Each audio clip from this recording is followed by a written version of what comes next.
Hello అందరికీ, welcome to Telugu food. ఈరోజు Andhra style chicken curry ఎలా చేసుకోవాలో ఇవాళ చూపిస్తాను. చికెన్ కర్రీకి కావాల్సిన ఇంగ్రీడియంట్స్ అన్నీ ఇక్కడ చూపిస్తున్నాను. ఫస్ట్ పానీలో ఆయిల్ వేసుకోండి. త్రీ స్పూన్స్ వేసాను నేను ఇక్కడ. అది కొంచెం ఆయిల్ హీట్ అయ్యాక 2 యాలక్కాయలు, 2 ఇంచెస్ చెక్క, 3 లవంగాలు వేసుకొని, నేను 1/2 kg చికెన్ తీసుకున్నానండి. సో 1/2 kg చికెన్కి 3 మీడియం సైజ్ ఆనియన్స్ అయితే కరెక్ట్గా సరిపోతుంది.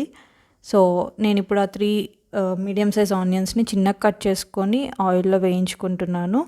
సో మనకి ఎప్పుడైనా గుర్తుపెట్టుకోండి, చికెన్ మంచి టేస్ట్ రావాలంటే ఇట్లా లైట్ బ్రౌన్ కలర్లోకి అవ్వాలి ఆనియన్స్ అనేవి. అలా లైట్ బ్రౌన్ కలర్లోకి అయిపోయిన తర్వాత కట్ చేసి పెట్టుకున్న 2 medium size tomatoes and 3 green chilli add చేసుకుందాము. టమాటో కూడా బాగా మగ్గాలండి. సో మీకు బాగా మగ్గాలి అంటే సాల్ట్ యాడ్ చేసుకోండి, చాలా ఫాస్ట్గా మగ్గిపోతుంది. సో టమాటాలు కూడా బాగా మగ్గిపోయాక 2 స్పూన్స్ అల్లం వెల్లుల్లి పేస్ట్ అండి. సో ఇది 2 స్పూన్స్ అని నేను ఎందుకంటున్నా అంటే నేను ఫ్రెష్గా అప్పుడే దంచుకున్నాను. సో అందుకని 2 స్పూన్స్. మీరు కనుక పేస్ట్ అల్లం వెల్లుల్లి పేస్ట్ యూస్ చేస్తుంటే 1 స్పూన్ అయితే సరిపోతుంది. సో అల్లం వెల్లుల్లి పేస్ట్లో పచ్చి వాసన పోగానే 1 స్పూన్ పసుపు, 2 స్పూన్స్ కారం, 2 స్పూన్స్ ధనియాల పొడి అండ్ అలాగే కొంచెం చికెన్ మసాలా యాడ్ చేసుకొని అవి కూడా కొంచెం ఫ్రై చేసుకుందాము. కొంచెం స్మెల్ చేంజ్ అవ్వగానే మనం చికెన్ అనేది యాడ్ చేసుకుందాము. సో చికెన్ యాడ్ చేసుకొని బాగా కలుపుకోండి. జస్ట్ మసాలా అంతా చికెన్కి పట్టాలి.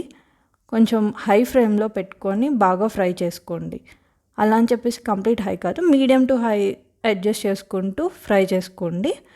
తర్వాత కొంచెం మీడియంలో పెట్టేసి మూత పెట్టేయండి. మనకి చికెన్లో వాటర్ వస్తుంది కదండి, ఆ వాటర్ అంతా కూడా మొత్తం ఇంకిపోవాలి. ఇంకిపోయి ఆయిల్ అనేది సపరేట్ అవుతుంది. ఆ టైంలో మనం చికెన్ ముక్కలు అనేవి మునిగేంత వరకు వాటర్ యాడ్ చేసుకుందాము. సో నాకు ఒక 1.5 గ్లాస్ వాటర్ అనేది సరిపోయింది. మీరు చూసుకొని యాడ్ చేసుకోండి. ముక్క అనేది కంప్లీట్ మునిగాలండి. సో అప్పుడే మనకి చికెన్ అనేది బాగా కుక్ అవుతుంది.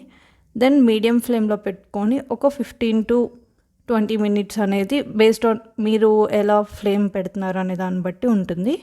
అప్పుడప్పుడు మధ్యలో కలుపుకుంటూ ఉండండి.